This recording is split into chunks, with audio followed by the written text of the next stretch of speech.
Alright, so I'm pretty sure a lot of us have all different types of friends. We have people that we see like on a daily basis and just hang out with like all the time, and then there's people that we just see once in a while.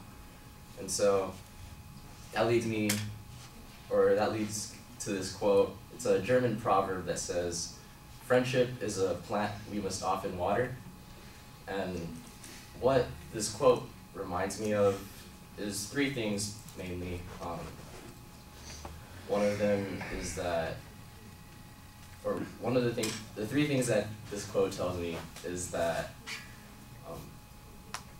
that first of all, friendships you need to put time and effort into your friendships, for them to grow to be more valuable in your life. And then another thing is, if you don't put the time and effort, then a lot of the things, then these friendships tend to not last, or they just sort of they sort of die away. And then lastly, even if these friendships die away, you can still come back to them. And for all three of these points, I have personal examples.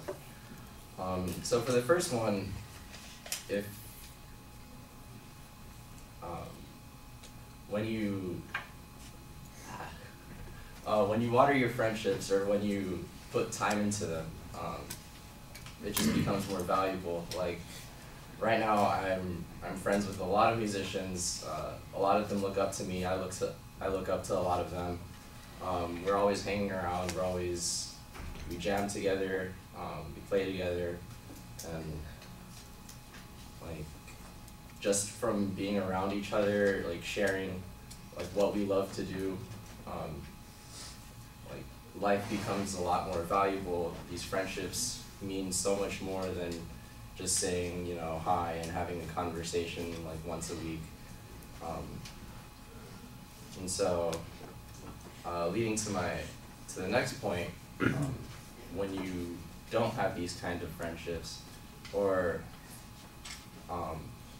when you have these friendships and then later on you don't commit to them, like in my when I went to high school, like I had a lot of close friends, but the problem with, or eventually, like when I got out, I just stopped communicating with them, and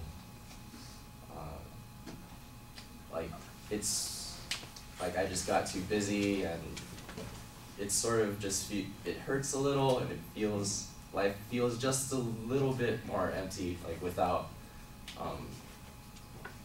like fostering the friendships that like I worked so hard to sort of to grow. And then lastly, even if friendships like sort of die off, it's still possible to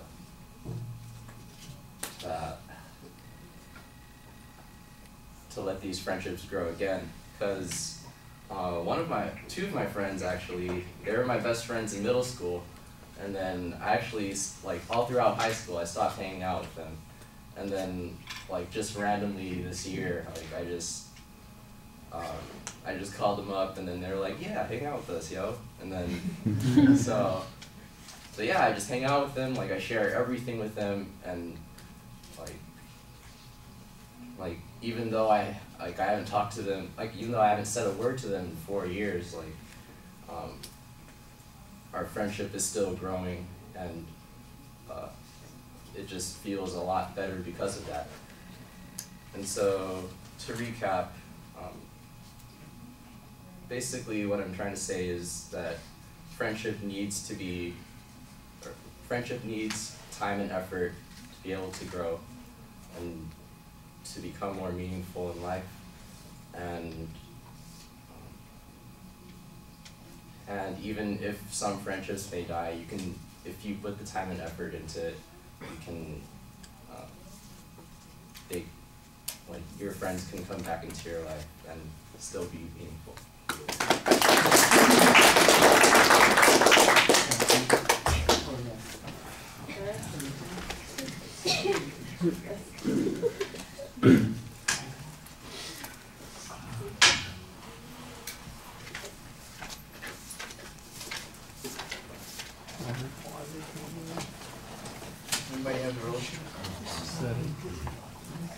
All right, Robert, I think you did a lot of good things with the speech. There are a few things that are problematic. Your attention device is a little awkward. Ultimately, we know what the quote is, and I think we get the inference about what position you're taking on it because of the preview that you set up.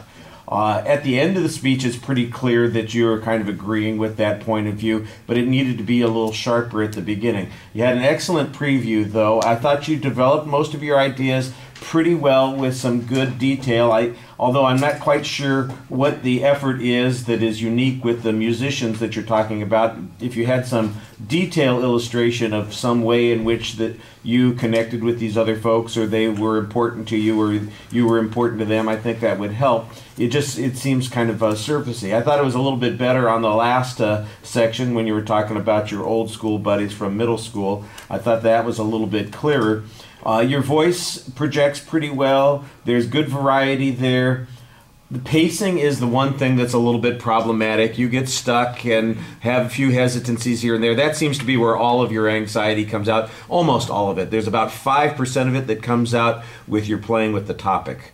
And I kept thinking, if he got that out of his hands, he'd probably be gesturing and be pretty animated, but you had that in your hands and you're folding it and twisting it and doing things like that, and so that was a little bit of a distraction. I think that you're pretty animated while you're talking to us, but once in a while you give away to your own frustrations while you're speaking. When you get stuck, it's not so much a panic look on your face, it's just an expression of frustration that I know I should be moving on to something else, and you give it away. It's a tip. That we can tell those kinds of things. I thought you looked very confident while you were standing there, and even though you don't move with your feet, you're not stepping forward or walking the transitions or anything like that, the rest of your body did a pretty good job about indicating transition ideas and putting some emphasis on things, so I thought that worked pretty well. I thought that you had a good summary and nice exit line. Right. The recommendation for you is, I'm going to make you, when you go back and watch your speech and you're putting in your comments, I want you to count the number of likes and tell me how many times you use the word. All right? Because you got to strangle those things. Those become crutches for people. They just fall into. They don't realize how often they're doing it.